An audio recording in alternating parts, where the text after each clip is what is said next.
오늘의 말씀의 제목은 믿음의 능력이라는 말씀입니다. 믿음의 능력. 오늘의 본문 내용은 마태복음 7장 14절에서부터 20절까지의 말씀입니다. 오늘의 말씀의 주제를 보니까 예수님께서는 우리에게 믿음의 대상이 된다는 거죠. 예수님께서는 믿음의 모습을 직접 제자들에게 먼저 솔선수범하면서 보여주셨다는 겁니다. 예수님께서는 아픔의 목소리를 들으시고, 그리고 오늘 말씀에 보니까 귀신 들린 아이를 고치셨다는 거죠. 치료를 해주셨다는 겁니다. 예수님의 능력은 이 제자들에게 호기심과 또 믿음을 유발하는 계기가 되었다는 겁니다. 예수님께서는 우리에게 믿음을 요구하고 계십니다. 오늘의 말씀의 논지를 보니까 예수님은 이 고통받는 아이를 치료하시면서 믿음이 있어야 한다는 걸 강조를 하는 것이죠. 오늘의 말씀의 내용들을 보니까요, 15절 말씀을 보니까 아픔의 목소리를 들으시는 예수님에 대한 말씀입니다. 어떤 사람이 찾아와 가지고 주여 내 아들을 불쌍히 여기소서. 이 아들이 간질로 심히 고생해서 자주 넘어지는데 불에도 넘어지고 물에도 넘어지더라는 겁니다. 그리고 두 번째 보니까 18절 말씀을 통해서 예수님께서 이 아이의 질병을 치료하는 내용이 나옵니다. 예수님께서 꾸짖으시되 귀신이 나가고 아이가 그때부터 낫더라는 것이죠. 그리고 세 번째로 보니까 제자들이 하는 질문을 들으시는 예수님에 대한 말씀입니다. 이때 제자들이 조용히 예수께 나와서 뭐라고 합니까? 우리는 어찌해서 쫓아내지 못했느냐, 그런 질문을 받게 됩니다. 그런데 이제 마지막 네 번째 보니까 20절 말씀에 너희들에게 믿음이 필요하다는 것을 알려주는 말씀이 나오는 거죠. 믿음이 겨자씨만큼 있더라도 너희들이 옮겼을 거라는 것입니다. 오늘 이 본문의 말씀을 통해서 여러분들은 믿음의 능력을 체험하는 시간 되시기를 바랍니다. 하나님께서는요, 사람들에게 믿음의 기회를 만들어 주셨다는 겁니다.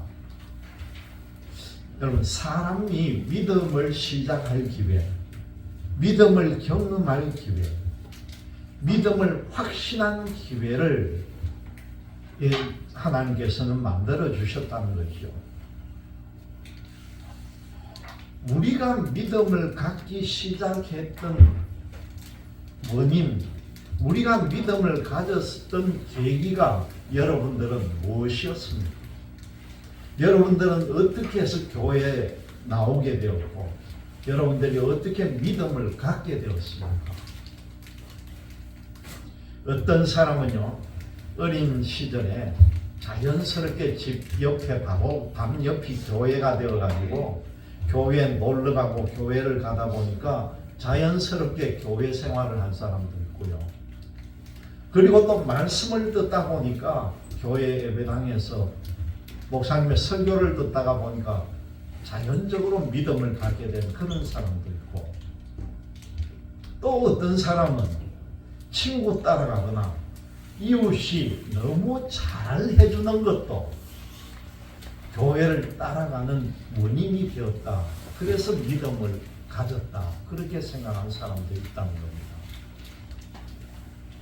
어떤 사람은 자신이 우울해가지고 마음적으로 고통을 받다가 교회에 나갈까 보다 한번 생각을 해보고 혼자 찾아갔다가 교회 분위기가 너무 좋아가지고 그때부터 믿음 생활을 했다는 그런 사람도 있어요.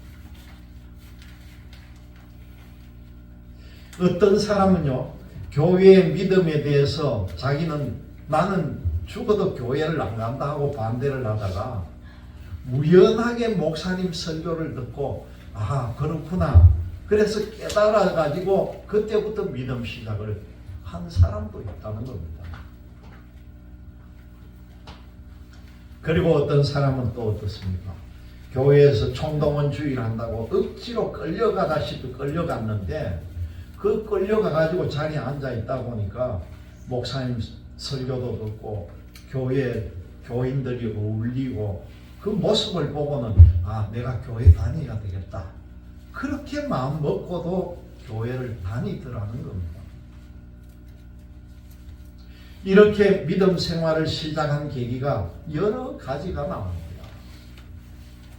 교회는요 그래서 다양한 전도 전략을 세우고 새로운 신자들도 그 전도의 기회를 잘 보고 있다가 서로가 교회에 마음을 두게 되어 있다는 것이죠.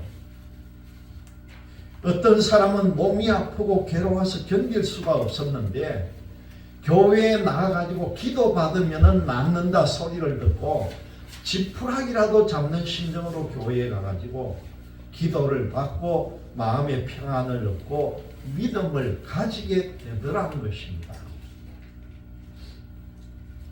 이 믿음을 가진 후에는 믿음의 좋은 점들을 말하게 됩니다.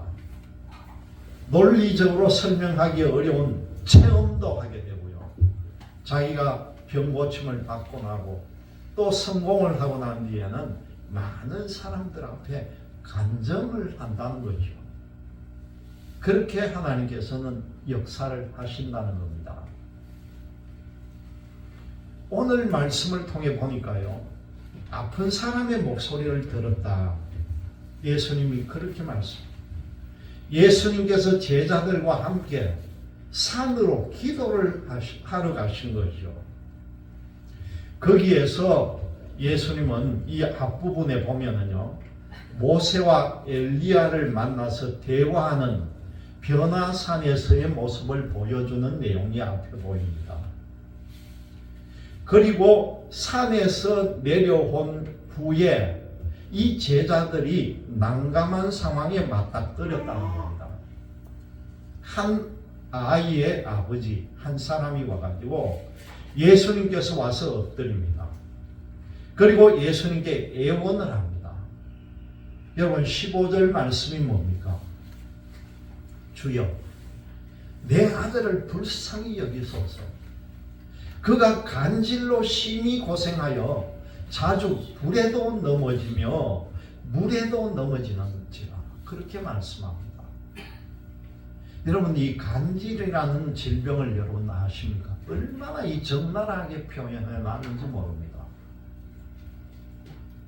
간질병 요즘 이걸 갖다가 다른 말로 뇌전증이라 해가지고 다른 말로도 부르는데 옛날에는 아주 좀 속된 표현으로 지랄이라고 했어요. 권사님 맞죠? 간질해가지고 넘어져가 거품 물고 막 이러면 그걸 갖다가 속된 말로는 지랄병이라 했어요. 그만큼 무서운 병이에요. 이 아버지가 예수님께 이렇게 말하는 이 내용이 얼마나 표현을 적나라하게 했는지 모릅니다. 이게 병이 순간적으로 불인지 물인지도 모르고 그 엎어지는 거예요. 불 위에도 엎어지는 병이에요. 물에도 넘어지는 병입니다. 그렇게 발작을 하다가 조금 시간이 지나면은 언제 그랬는 듯이 회복이 되는 거예요. 또 그런 병을 앓고 제가 군에 있을 땐 제가 데리고 있던 애들 하나 중에 훈련을 받는 애가 평소에 그런 신체 검사할 때도 몰랐는데 갑자기 이런 증세가 나와가지고 바로 제대시킨 적이 있습니다. 예수님은 귀신을 내쫓고 아픈 사람을 고쳐주시는 기적과 함께 사람들에게도 믿음을 갖게 한 사건이 이때 사건으로 일어난 것입니다. 이렇게 병을 고쳐주자 예수님의 소문이 널리 퍼져나갔던 거죠. 이 아이의 아버지도 예수님이 병을 고쳐주신다는 소문을 들었을 것이고 아이를 무조건 예수님께만 데리고 가면 낫게 될 것이라는 기대를 갖고 있던 거죠. 그리고 예수님을 찾아왔는데요. 예수님이 제자들하고 산에 올라가서 기도를 하고 가버리고 이 사람이 와서 보니까 제자들밖에 거기 없었더라는 겁니다. 그래서 자기는 급한 김에 예수님이 아니더라도 제자들에게 내 아이 병을 고쳐달라고 부탁을 하면은 혹시 낫지 않겠느냐, 그렇게 생각을 하고는 제자들에게 부탁을 했다는 겁니다. 그런데 이 제자들이요, 아무것도 하지 못했다는 거죠. 그러던 차에 마침 예수님께서 내려오셨다는 겁니다. 그리고 이들에게 나타났다는 거죠.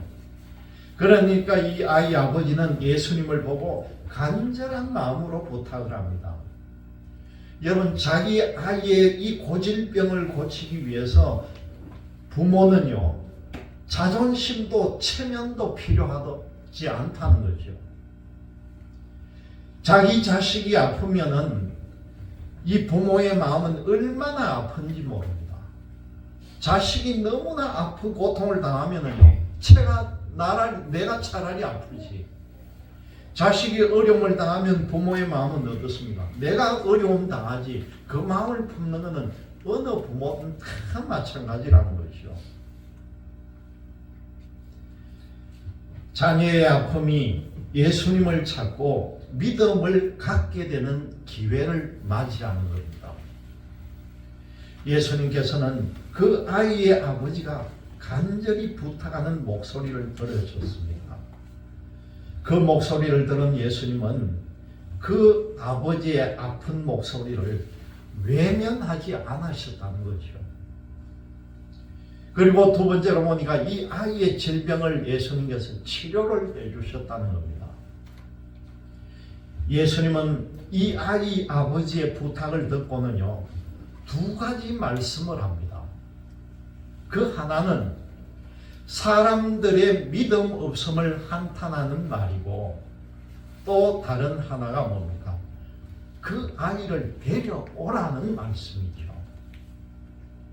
아이를 괴롭히는 귀신을 향해서 예수님께서 명령을 합니다. 예수님이 세상에 오신 목적이 무엇이겠습니까? 그것은 바로 이 사람들에게 믿음을 갖게 하는 것이라는 거죠.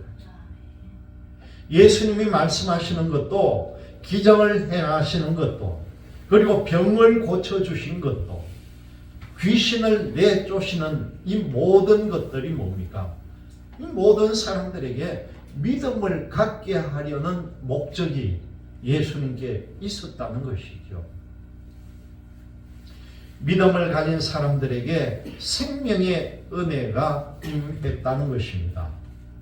그러니까 예수님의 목적은 사람들에게 생명의 은혜를 주는 것이었다는 사실입니다. 예수님의 제자가 됐다면 생명의 은혜를 나누고 믿음으로 행할 수가 있어야 했다는 것이죠. 그러나 이 제자들이라도요, 예수님과 잠시라도 떨어져 있으면 아무런 능력을 행하지를 못했다는 겁니다.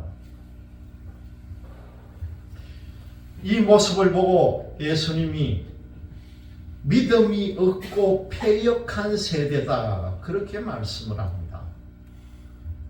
그러면서 언제까지 함께 있고 얼마나 더 참아야 하느냐, 예수님은 울부짖듯이 제자들에게 말합니다. 내가 너희들하고 얼마나 더 같이 있어야 되고 얼마나 더 같이 사역을 해야 되겠느냐, 그런 말씀이 되겠죠. 그렇지만 예수님은 한탄만 하지 않으셨다는 겁니다.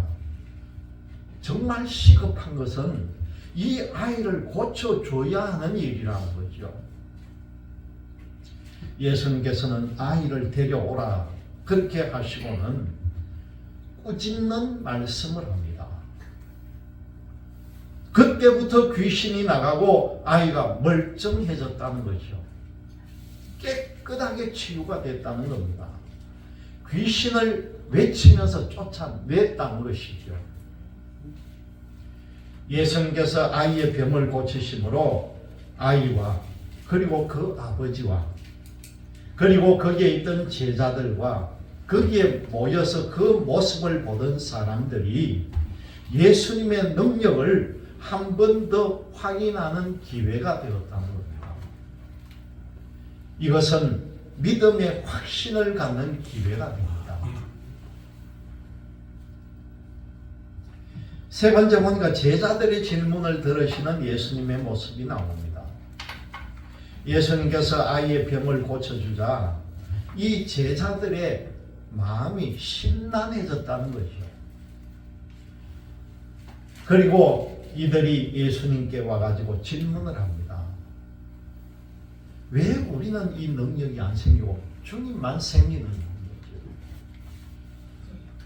이 사람들은 아이를 자기들은 고치지 못했으니까 체면도 다 깎여버렸을 거 아닙니까? 그러니까 조용하게 사람들이 다 거의 가고 없을 때에 드러내놓고 큰 소리로 질문을 못하니까 조용한 시간이 돼서 살며시 제자들이 예수님께 와가지고 질문을 하는 게 바로 이 내용이에요.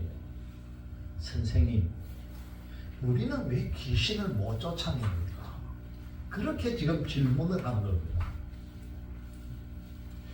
여러분, 예수님과 제자들의 능력이 다른 것은 당연하겠죠. 당연히 제자들은 예수님이 행하신 능력을 똑같이 행할 수는 없었겠죠. 그렇지만 의문은 생기죠.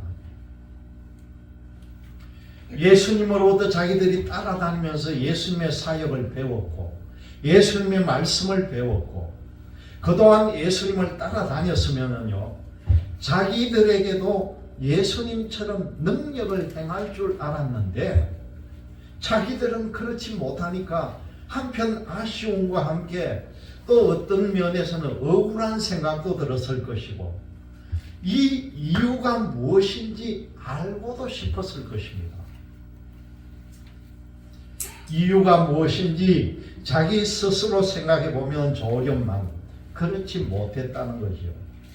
만약 스스로 생각할 수 있었더라면은 아마도 이 제자들도 아이의 병을 고칠 수가 있었을 것입니다. 스스로 생각하기보다는 예수님께 질문하는 것이 빠르다고 생각을 했겠죠. 예수님께 질문을 했을 때에 예수님께서 제자들에 대한 질문에 답을 합니다. 그때가 바로 제자들에게 이 믿음을 가르칠 기회였다는 것입니다. 이 제자들은 대답을 빨리 얻고자 예수님께 질문을 했지만은 바로 그때가 믿음에 대해서 배울 기회였다는 사실입니다. 생각하지 않은 것은 흠이 될 수가 있지만은요, 아무리 생각해봐도 답을 못 찾고 또 몰라서 묻는 것은요, 흠이 아니라는 거예요. 여러분, 이 대목에서 우리가 참 깊이 생각해 봐야 될 것이 있습니다.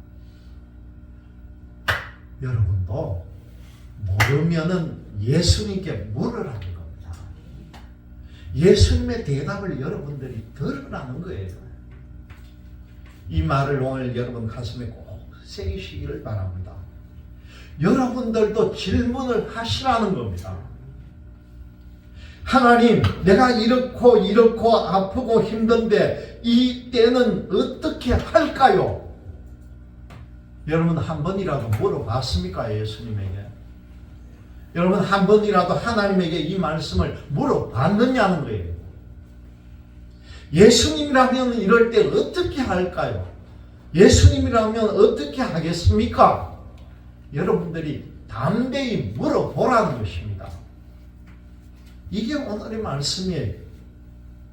만약 그렇게 한다면은 여러분은 예수님으로부터 여러분이 치유를 받는 것도 있지만은 예수님으로도 정말 무엇이 믿음인지를 여러분들이 배우게 된다는 사실을 잊어버리지 마시기를 바랍니다. 마지막으로 보니까 믿음이 필요한 걸 알려주시는 예수님에 대한 말씀이 나옵니다. 제자들은 이 아이의 병을 왜 고치지 못했겠습니까? 아이의 병을 고쳐주신 예수님의 힘은 어디에서 나오느냐는 거죠. 이에 대한 대답을 예수님께서 명쾌하게 나옵니다. 믿음이 적은 까닭이라. 제자들이야. 너희들 믿음이 적어서 못한다는 거죠. 믿음은 단순한 관념이 아니라는 사실입니다. 믿음은 생각 속에 머물지 않고요, 마음 속에 품는 것으로 끝나지 않는다는 겁니다. 믿음은 말과 행동으로 표현이 되고 능력으로 나타난다는 거죠. 이 제자들이 가진 믿음은 단순하게 예수님을 따라다니면서 보고 들은 것뿐이라는 것입니다. 자기들도 예수님처럼 행해야 한다는 그 사명을 아직 갖지 못했다는 거죠. 그저 예수님이 다 해주기만을 바라고 있었다는 겁니다. 자신의 사명을 자각하지 못하면은요, 믿음이 자라지를 못한다는 겁니다. 예수님은 우리에게 믿음의 시작뿐만 아니라 풍성한 믿음을 가지기를 원하고 계신다는 겁니다. 여러분, 우리가요, 구원을 받았다면은 우리만 구원받은 것이 아니라 다른 사람에게도 구원에 이르도록 안내할 만큼의 강한 믿음, 강한 전도의 역사의 힘, 이런 것들이 우리에게 요구가 된다는 것입니다. 예수님께서 제자들에게 간곡한 마음으로 선언을 합니다. 너희들에게 겨자씨 하나일 만한 믿음이 있어도, 오늘 말씀이 뭡니까? 이 산을 향하여 옮겨지라고 하면은 옮겨지고 못할 것이 없다, 그렇게 말씀하잖아요. 예수님께서 제자들에게 원하시는 것은 바로 믿음이라는 사실입니다. 믿음이 능력이라는 거죠. 예수님에게서 기쁜 일은 바로 우리의 믿음이라는 사실입니다. 믿음이 곧 능력으로 나타나기 때문이라는 사실이죠. 사람과 세상을 변화시키는 능력은 믿음을 가진 사람들의 특권입니다. 아픈 사람을 낫게 하고요, 정의를 행하고 평화를 만드는 건 곧 믿음의 사람들이 할 일이라는 것입니다. 우리가 이 사명이라는 것을, 이 사실을 직시하고 믿음의 능력으로 모두가 성공적인 삶을 살아가는 여러분들이 되시기를 주님의 이름으로 기원드립니다.